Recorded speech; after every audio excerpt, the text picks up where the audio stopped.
ನಮಸ್ಕಾರ ಸ್ನೇಹಿತರೆ, ಭಕ್ತಿ ವೈಭವ ಯೂಟ್ಯೂಬ್ ಚಾನಲ್ಗೆ ತಮಗೆಲ್ಲರಿಗೂ ಸುಸ್ವಾಗತ. ಸ್ನೇಹಿತರೆ, ಇನ್ನೇನು ಮಹಾಶಿವರಾತ್ರಿ ಹಬ್ಬ ಬಂದೇ ಬಿಡ್ತು. ಮಹಾಶಿವರಾತ್ರಿ ಹಬ್ಬದ ಹಿಂದಿನ ಕತೆ ಹಾಗೆ ಹಬ್ಬದ ಆಚರಣೆ ಹೇಗೆ ಮಾಡ್ತಾರೆ ಅಂತ ನೀವು ತಿಳ್ಕೊಳ್ಳೇಬೇಕು.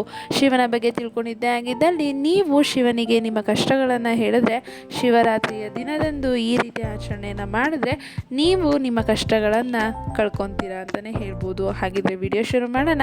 ಶುರು ಮಾಡೋದಕ್ಕಿಂತ ಮುಂಚೆ ದಯವಿಟ್ಟು ಚಾನಲನ್ನು ಸಬ್ಸ್ಕ್ರೈಬ್ ಮಾಡ್ಕೊಳ್ಳಿ. ಹಾಗೆ ವಿಡಿಯೋ ಇಷ್ಟ ಆಯಿತು ಅಂದರೆ ವಿಡಿಯೋಗೆ ಲೈಕ್ ಮಾಡಿ, ಶೇರ್ ಮಾಡಿ, ಕಮೆಂಟ್ ಮಾಡಿ. ಕಮೆಂಟ್ ಬಾಕ್ಸ್ನಲ್ಲಿ ಓಂ ನಮಃ ಶಿವಾಯ ಎಂದು ಕಮೆಂಟ್ ಮಾಡಿ. ಸ್ನೇಹಿತರೆ, ಹಿಂದೂಗಳ ಪ್ರಮುಖ ಹಬ್ಬಗಳಲ್ಲಿ ಒಂದಾದ ಮಹಾಶಿವರಾತ್ರಿ ಆಚರಣೆಗೂ ಹಿನ್ನೆಲೆ ಇದೆ ಅಂತಲೇ ಹೇಳ್ಬೋದು. ಆದರೆ ಅನೇಕ ಕಥೆಗಳು ಇದ್ದಾವೆ ಅಂತಲೇ ಹೇಳ್ಬೋದು. ಕೈಲಾಸವಾಸಿ ಶಿವನಿಗೆ ಶಿವರಾತ್ರಿ ಅತ್ಯಂತ ಪ್ರಿಯವಾದ ದಿನ ಅಂತಲೇ ಹೇಳ್ಬೋದು. ಶಿವರಾತ್ರಿ ಎಂದು ತನ್ನನ್ನು ಪೂಜಿಸುವ ಭಕ್ತರಿಗೆ ತಾನು ವಿಶೇಷವಾಗಿ ಅನುಗ್ರಹ ನೀಡುವುದಾಗಿ ಸ್ವತಃ ಶಿವನೇ ಪಾರ್ವತಿಯಲ್ಲಿ ಅರುಹಿದ್ದಾನೆ ಎನ್ನುತ್ತದೆ ಶಿವಪುರಾಣ.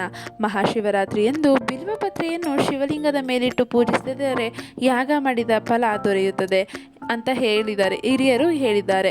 ಹಾಗೆ ಅಲ್ಲದೆ ಶಿವರಾತ್ರಿ ಆಚರಣೆಗೆ ವೈಜ್ಞಾನಿಕ ಕಾರಣಗಳು ಇದೆ ಅಂತಲೇ ಹೇಳ್ಬೋದು. ಭಾರತೀಯರು ಆಚರಿಸುವ ಯಾವುದೇ ಹಬ್ಬ ಹರಿದಿನಗಳು, ಸಮಾರಂಭ, ದಿನಾಚರಣೆ, ಜಯಂತಿ, ಉತ್ಸವಗಳು ಸಾಮಾನ್ಯವಾಗಿ ಅಮರವಾಗಿ ಉಳಿದಿರುವ ಯಾವುದೋ ಗತ ವ್ಯಕ್ತಿಯ ಶಕ್ತಿಯ ಅಥವಾ ಪ್ರಾಚೀನತೆಯ ಪ್ರತೀಕಗಳಾಗಿರುತ್ತವೆ. ಹೀಗೆ ಹಿಂದೂಗಳ ಪ್ರಮುಖ ಹಬ್ಬಗಳಲ್ಲಿ ಒಂದಾದ ಮಹಾಶಿವರಾತ್ರಿ ಆಚರಣೆಗೂ ಹಿನ್ನೆಲೆ ಇದೆ. ಅನೇಕ ಕಥೆಗಳಿವೆ. ಹಾಗೆ ಶಿವನು ಪಾರ್ವತಿ ದೇವಿಯನ್ನ ವಿವಾಹವಾದ ದಿನವಾಗಿ ಶಿವರಾತ್ರಿ ಎಂದು ಹೇಳಲಾಗುತ್ತದೆ. ಅಲ್ಲದೆ ದೇವತೆಗಳು ಹಾಗೂ ಅಸುರರ ನಡುವೆ ಸಮುದ್ರ ಮಂಥನ ನಡೆದು ವಿಷ ಉದ್ಭವವಾದಾಗ ಅದನ್ನು ಶಿವ ಕುಡಿದ. ವಿಷ ಗಂಟಲೊಳಗಿಂದ ಇಳಿಯದಂತೆ ಪಾರ್ವತಿ ಇಡೀ ರಾತ್ರಿ ತಡೆದಳು ಎನ್ನುತ್ತದೆ ಶಿವಪುರಾಣ. ಇನ್ನೊಂದು ಮಹಿಮೆ ಅಂತಲೇ ಹೇಳ್ಬೋದು. ಹಾಗೆ ಜೊತೆಗೆ ಭಗೀರಥನ ತಪಸ್ಸಿಗೆ ಮೆಚ್ಚಿ ಇಳೆಗೆ ಇಳಿದು ಬಂದ ಗಂಗೆಯನ್ನು ಶಿವ ತನ್ನ ಜಡೆಯಲ್ಲಿ ತುಂಬಿಸಿಕೊಂಡಿದ್ದ. ಇದರಿಂದ ವಿಚಲಿತನಾದ ಭಗೀರಥ ಗಂಗೆಯನ್ನು ಭೂಮಿಗೆ ಹರಿಸುವಂತೆ ಶಿವನನ್ನು ಪ್ರಾರ್ಥನೆ ಮಾಡಿರ್ತಾನೆ. ಆತನ ಭಕ್ತಿಗೆ ಮೆಚ್ಚಿ ಶಿವ ಗಂಗೆಯನ್ನು ಹರಿಯ ಬಿಟ್ಟಿದ್ದು ಇದೇ ದಿನ ಎನ್ನುತ್ತದೆ ಪುರಾಣ. ಇನ್ನು ಶಿವನ ಆದಿ ಮತ್ತು ಅಂತ್ಯ ಹುಡುಕಲು ಹೊರಟ ವಿಷ್ಣು ಹಾಗೂ ಬ್ರಹ್ಮನಿಗೆ ಶಿವರಾತ್ರಿಯಂದು ಶಿವ ಲಿಂಗರೂಪಿಯಾಗಿ ದರ್ಶನ ನೀಡಿದ ಎಂಬುದು ಪ್ರತೀತಿ ಅಂತಲೇ ಹೇಳ್ಬೋದು. ಹಾಗೆ ಶಿವರಾತ್ರಿ ಆಚರಣೆಯ ಹಿನ್ನೆಲೆ ನೋಡೋದಾದರೆ, ಕೈಲಾಸವಾಸಿ ಶಿವನಿಗೆ ಶಿವರಾತ್ರಿ ಅತ್ಯಂತ ಪ್ರಿಯವಾದ ದಿನ. ಶಿವರಾತ್ರಿಯಂದು ತನ್ನನ್ನು ಪೂಜಿಸುವ ಭಕ್ತರಿಗೆ ತಾನು ವಿಶೇಷವಾಗಿ ಅನುಗ್ರಹ ನೀಡುವುದಾಗಿ ಸ್ವತಃ ಶಿವನೇ ಪಾರ್ವತಿಯಲ್ಲಿ ಅರುಹಿದ್ದಾನೆ ಎನ್ನುತ್ತದೆ ಶಿವಪುರಾಣ. ಮಾಘ ಬಹುಳ ಚತುರ್ದಶಿಯ ರಾತ್ರಿಯೇ ಶಿವ ಪಾರ್ವತಿಯನ್ನು ವರಿಸಿದ್ದನಂತೆ. ಹೀಗಾಗಿ ಅಂದು ರಾತ್ರಿ ದೇವಾನುದೇವತೆಗಳೆಲ್ಲರೂ ಜಾಗರಣೆ ಮಾಡಿ ಗಿರಿಜಾ ಕಲ್ಯಾಣ ವೀಕ್ಷಿಸಿ ಶಿವ ಪಾರ್ವತಿಯರಿಬ್ಬರನ್ನು ಪೂಜಿಸಿದರಂತೆ. ಹೀಗಾಗಿಯೇ ಜಾಗರಣೆ ಪದ್ಧತಿಯ ಆಚರಣೆಗೆ ಬಂದಿದೆ ಎನ್ನಲಾಗುತ್ತದೆ. ಹಾಗೆ ಪ್ರತಿ ಸಂವತ್ಸರದಲ್ಲಿ ಶಿಶಿರ ಋತುವಿನ ಮಾಘ ಮಾಸದ ಕೃಷ್ಣ ಪಕ್ಷ ಚತುರ್ದಶಿಯಂದು ರಾತ್ರಿ ವೇಳೆಯಲ್ಲಿ ಶಿವ ಪಾರ್ವತಿ ಜೊತೆಯಲ್ಲಿ ಭೂಮಿಯಲ್ಲಿ ಸಂಚರಿಸುತ್ತಾ ಎಲ್ಲ ಸ್ಥಾವರ ಜಂಗಮ ಲಿಂಗಗಳಲ್ಲಿ ಸಂಕ್ರಮಗೊಳ್ಳುತ್ತಾನೆ. ಆ ಸಮಯದಲ್ಲಿ ಅಂದರೆ ಶಿವರಾತ್ರಿಯಂದು ರಾತ್ರಿಯ ವೇಳೆಯಲ್ಲಿ ತನ್ನನ್ನು ಯಾರು ಪೂಜಿಸುವರೋ ಅವರ ಪಾಪಗಳು ಪರಿಹಾರವಾಗುತ್ತವೆ ಎಂದು ಸ್ವತಃ ಶಿವನೇ ತಿಳಿಸಿದ್ದಾನೆ ಎಂಬುದರ ಬಗ್ಗೆ ಶಾಸ್ತ್ರೋಕ್ತಿ ಇದೆ ಅಂತಲೇ ಹೇಳ್ಬೋದು. ಶಿವರಾತ್ರಿಯು ಸಮಯ ಪೂಜೆಗೆ ಬಹು ಪ್ರಾಶಸ್ತ್ಯವಾದ ಸಮಯ ಅಂತಲೇ ಹೇಳ್ಬೋದು. ಆ ದಿನ ರಾತ್ರಿಯಲ್ಲಿ ಮೋಡಗಳಿಲ್ಲದ ಶುಭ್ರ ಆಕಾಶ, ಮಂಗಳಕರನಾದ ಶುಭ್ರ ಚಂದ್ರ, ಸ್ಫೂರ್ತಿ ಹುಟ್ಟಿಸುವಂತಹ ಸಂವೇದನಾಶೀಲ ವಾತಾವರಣವನ್ನು ಕಾಣಬಹುದು. ಈ ಪರ್ವಕಾಲ ಪೂಜೆಗೆ ಪ್ರಶಸ್ತವಾದ ಕಾಲವಾಗಿದ್ದು, ಅಂದು ಈಶ್ವರನ ಆರಾಧನೆ ಮಾಡಿದರೆ ಪಾಪಕರ್ಮಗಳನ್ನು ಕಳೆದುಕೊಳ್ಳುತ್ತಾನೆ ಎಂಬ ಪ್ರತೀತಿ ಸ್ಕಂದ ಪುರಾಣದಲ್ಲಿ ಇದೆ ಅಂತಲೇ ಹೇಳ್ಬೋದು. ಹೀಗೆ ಮಹಾಶಿವರಾತ್ರಿಯ ಈ ಪವಿತ್ರ ದಿನದ ಮಧ್ಯದಲ್ಲಿ ಶಿವಲಿಂಗ ರೂಪದಲ್ಲಿ ಆವಿರ್ಭವಿಸಿದನಂತೆ. ಹಿಂದೂಗಳಿಗೆ ಪ್ರಮುಖವಾಗಿ ಶಿವಭಕ್ತರಿಗೆ ಮಹಾಶಿವರಾತ್ರಿ ಉಪವಾಸದ ದಿನವಾದರೂ ಹಬ್ಬದ ಸಡಗರ ಮನೆ ಮಾಡುತ್ತದೆ. ಅಂದು ಪ್ರಾತಃ ಕಾಲದಲ್ಲಿಯೇ ಎದ್ದು ಸ್ನಾನ ಮಾಡಿ ಮಡಿವಸ್ತ್ರ ತೊಟ್ಟು ಉಪವಾಸವಿದ್ದು ಶಿವ ದೇವಾಲಯಗಳಿಗೆ ತೆರಳಿ ಶಿವಾರ್ಚನೆ ಮಾಡಿದರೆ ಮತ್ತು ರಾತ್ರಿ ಇಡೀ ಜಾಗರಣೆ ಮಾಡಿ ಶಿವನ ಪೂಜೆ ಮಾಡಿದರೆ ಎಲ್ಲ ಕಷ್ಟಗಳು ಪರಿಹಾರವಾಗಿ ಸುಖ, ಶಾಂತಿ, ಸಂಪತ್ತು ಲಭಿಸುತ್ತದೆ, ಪಾಪ ಪರಿಹಾರವಾಗುತ್ತದೆ ಎಂಬ ನಂಬಿಕೆಯೂ ಇದೆ.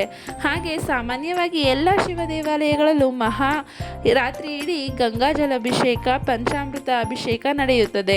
ಗೋರೋಚನ, ವಿಭೂತಿ ಹಾಗೂ ರುದ್ರಾಕ್ಷಿ ಮಾಲೆಯಿಂದ ಶಿವಲಿಂಗವನ್ನು ಅಲಂಕರಿಸಲಾಗುತ್ತದೆ. ಪುಷ್ಪಗಳಿಂದ ಹಾಗೂ ಬಿಲ್ವಪತ್ರೆಯಿಂದ ವಿಶೇಷ ಅಲಂಕಾರದೊಂದಿಗೆ ಪೂಜಾ ಕೈಂಕರ್ಯಗಳು ನಡೆಯುತ್ತವೆ. ಮಹಾಶಿವರಾತ್ರಿಯಂದು ಬಿಲ್ವಪತ್ರೆಯನ್ನು ಶಿವಲಿಂಗದ ಮೇಲಿಟ್ಟು ಪೂಜಿಸಿದರೆ ಯಾಗ ಮಾಡಿದ ಫಲ ದೊರೆಯುತ್ತದೆ ಎಂದು ಹಿರಿಯರು ಹೇಳುತ್ತಾರೆ. ಹಾಗೆ ಶಿವರಾತ್ರಿ ಆಚರಣೆಗೆ ವೈಜ್ಞಾನಿಕ ಕಾರಣ ಅಲ್ಲದೆ ಶಿವರಾತ್ರಿ ಆಚರಣೆಗೆ ವೈಜ್ಞಾನಿಕ ಕಾರಣವೂ ಇದೆ ಅಂತಲೇ ಹೇಳ್ಬೋದು. ಸೂರ್ಯ ಮತ್ತು ಚಂದ್ರರ ಚಲನೆಯಿಂದಾಗುವ ಎಲ್ಲ ಕಾಲ ವ್ಯತ್ಯಾಸಕ್ಕೆ ನಮ್ಮ ದೇಹ ಹೊಂದಿಕೊಳ್ಳಬೇಕಾಗುತ್ತದೆ. ಈ ನಿಟ್ಟಿನಲ್ಲಿ ಈ ಹಬ್ಬದ ಆಚರಣೆ ಮುಖ್ಯವಾಗಿದೆ ಅಂತಲೇ ಹೇಳ್ತಾರೆ. ಈ ಸಮಯದಲ್ಲಿ ಚಳಿಗಾಲವು ಮುಗಿದು ಬೇಸಿಗೆ ಕಾಲವು ಪ್ರಾರಂಭಗೊಳ್ಳುತ್ತದೆ. ಅಂದರೆ ಈ ದಿನದಂದು ಚಳಿಗಾಲ ಉತ್ತುಂಗದಲ್ಲಿದ್ದು ಕೃಷ್ಣ ಪಕ್ಷದ ಕೊನೆಯ ದಿನವೂ ಆಗಿರುತ್ತದೆ. ಈ ದಿನದಲ್ಲಿ ಸೂರ್ಯನ ಶಾಖ ಕಡಿಮೆಯಾಗುತ್ತದೆ ಮತ್ತು ಚಂದ್ರನ ಪ್ರಕಾಶವು ಕ್ಷೀಣಿಸುತ್ತದೆ. ನಮ್ಮ ಪೂರ್ವಜರು ಇದನ್ನೆಲ್ಲ ಅರಿತೆ ಹಬ್ಬ ಹರಿದಿನಗಳನ್ನು ಆಚರಣೆ ಮಾಡ್ತಿದ್ರು ಅಂತ ಹೇಳ್ತಾರೆ. ಇನ್ನು ಈ ದಿನದಂದು ನಾವು ಮಾಡುವ ಶಿವನ ಪೂಜೆ ಉಪವಾಸಗಳು ನಮಗೆ ತುಂಬ ಉಪಯುಕ್ತ. ಅಂದು ಪರಶಿವನಿಗೆ ನೀರಿನ ಅಭಿಷೇಕ ಮತ್ತು ಬಿಲ್ವಪತ್ರೆಯ ಪೂಜೆ ಮಾಡುತ್ತೇವೆ. ಬಿಲ್ವಪತ್ರೆಯಲ್ಲಿ ಉಸಿರಾಟದ ತೊಂದರೆ ನಿವಾರಿಸುವ ಗುಣವಿದೆ. ಬಿಲ್ವನ ಲಿಂಗದ ಮೇಲೆ ಹಾಕುವಾಗ ಅದರ ವಾಸನೆ ನಮ್ಮ ದೇಹದ ಒಳಗೆ ಹೋಗುತ್ತದೆ. ಶಿವನ ಲಿಂಗವು ಕಲ್ಲಿನದಾಗಿದ್ದು ಅದರ ಮೇಲೆ ನೀರನ್ನು ಸುರಿಯುವುದರಿಂದ ಬಹಳಷ್ಟು ಶಕ್ತಿ ಹೊರಹೊಮ್ಮುತ್ತದೆ. ಅದೊಂದು ವಿಶಿಷ್ಟ ಕಲ್ಲಿನಿಂದ ಮಾಡಿದ ಲಿಂಗವಾಗಿರುತ್ತದೆ. ಜೊತೆಗೆ ಪೂಜಿಸುವ ದೇಗುಲವನ್ನು ವಾಸ್ತುವಿನ ಪ್ರಕಾರ ಕಟ್ಟಿರುತ್ತಾರೆ. ಈ ಕ್ಷೇತ್ರದಲ್ಲಿ ಹೆಚ್ಚಿನ ಗುರುತ್ವಾಕರ್ಷಣವಿದ್ದು ಅದನ್ನು ಶಿವಶಕ್ತಿ ಎಂದು ಕೂಡ ಕರೆಯುತ್ತಾರೆ. ಇಲ್ಲಿ ಮಂತ್ರಗಳನ್ನು ಪಠಿಸುತ್ತಾ ವಿಶಿಷ್ಟ ಕಲ್ಲಿನಿಂದ ಕೆತ್ತಿರುವ ಲಿಂಗಕ್ಕೆ ನೀರಿನ ಅಭಿಷೇಕ ಮಾಡುವುದರಿಂದ ಸುತ್ತಮುತ್ತಲೆಲ್ಲ ಹೆಚ್ಚಿನ ಶಕ್ತಿ ಬರುವುದೆಂಬ ನಂಬಿಕೆ ಇದೆ ಅಂತಲೇ ಹೇಳ್ಬೋದು. ಸ್ನೇಹಿತರೆ, ನೀವು ಕೂಡ ಶಿವನ ಮಹಾಶಿವರಾತ್ರಿ ದಿನ ಈ ರೀತಿಯೆಲ್ಲ ಮಾಡಿದ್ದೇ ಆಗಿದ್ದಲ್ಲಿ ಶಿವನ ಕೃಪೆಗೆ ಪಾತ್ರರಾಗ್ತೀರಾ. ಶಿವರಾತ್ರಿಯ ದಿನದಂದು ಜಾಗರಣೆ ಮಾಡಿದ್ದೇ ಆಗಿದ್ದಲ್ಲಿ ಜಾಗರಣೆ ಮಾಡಿ ಶಿವನನ್ನು ಪೂಜಿಸಿದ್ದೇ ಆಗಿದ್ದಲ್ಲಿ ಸುಖ, ಶಾಂತಿ, ಸಮೃದ್ಧಿ ಹಾಗೆ ಸಂತೋಷ ನಿಮಗೆ ಸಿಗುತ್ತೆ ಅಂತಲೇ ಹೇಳ್ಬೋದು. ಸ್ನೇಹಿತರೆ, ನೀವು ತಿಳ್ಕೊಂಡ್ರಲ್ವಾ ಶಿವರಾತ್ರಿಯನ್ನು ಏಕೆ ಪೂಜೆ ಮಾಡ್ತಾರೆ? ವೈಜ್ಞಾನಿಕ ಕಾರಣವೂ ಇದೆ, ಹಾಗೆ ಹಿರಿಯರು ನಡೆಸಿಕೊಂಡು ಬಂದ ಸಂಪ್ರದಾಯವೂ ಇದೆ ಅಂತಲೇ ಹೇಳ್ಬೋದು. ಸ್ನೇಹಿತರೆ, ಈ ಒಂದು ಮಾಹಿತಿ ನಿಮಗೆ ಇಷ್ಟ ಆಗಿದೆ ಅಂತ ಅನ್ಕೊತೀನಿ. ಇಷ್ಟ ಆಗಿದ್ರೆ ವಿಡಿಯೋಗೆ ಲೈಕ್ ಮಾಡಿ, ಶೇರ್ ಮಾಡಿ, ಕಮೆಂಟ್ ಮಾಡಿ. ಹಾಗೆ ದಯವಿಟ್ಟು ಚಾನಲನ್ನು ಸಬ್ಸ್ಕ್ರೈಬ್ ಮಾಡ್ಕೊಳ್ಳಿ. ವಿಡಿಯೋನ ಲೈಕ್ ಮಾಡಿ, ಕಮೆಂಟ್ ಬಾಕ್ಸ್ನಲ್ಲಿ ಓಂ ನಮಃ ಶಿವಾಯ ಎಂದು ಕಮೆಂಟ್ ಮಾಡಿ. ವಿಡಿಯೋ ವೀಕ್ಷಿಸಿದ್ದಕ್ಕಾಗಿ ಧನ್ಯವಾದಗಳು.